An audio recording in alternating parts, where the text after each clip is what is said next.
From the station that's working for you, this is Fox 4 News at 10 p.m. And you see someone tragically killed like that, it touches a lot of lives. It brings voices out. Dozens turn out in Kansas City to show support for a Minnesota nurse killed by federal agents in Minnesota. Now it's a part of the vigils taking place across the country.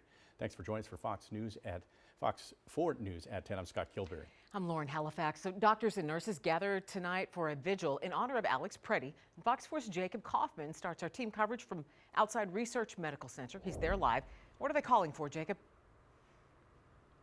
Yeah, tonight's vigil was more than just remembering the registered nurse who was killed last week by Border Patrol officers and others who have been killed by ICE. But for those in attendance, an opportunity to make their voices heard and call out to Congress.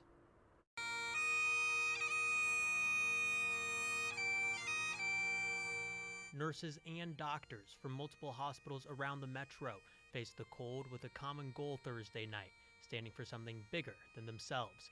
In light of the recent killing of Alex Preddy last week, an RN in Minneapolis, healthcare professionals stood together, honoring his life at a vigil outside of Research Medical Center. When you attack one, you attack us all.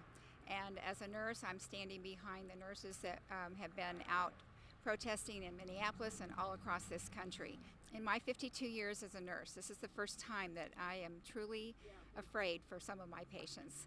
With recent killings from federal agents in Minnesota, Dr. Doug Hagen is at a loss of words for what's going on in our country. It's tough for me to put into words how angry and frustrated and sad I felt about Alex Preddy's death, about Renee Good's death. It's tragic.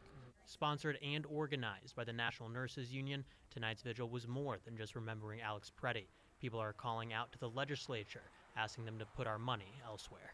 So as nurses, we're asking for Congress to abolish ICE, to abolish the funding for ICE, and put it to better use, which would be funding health care.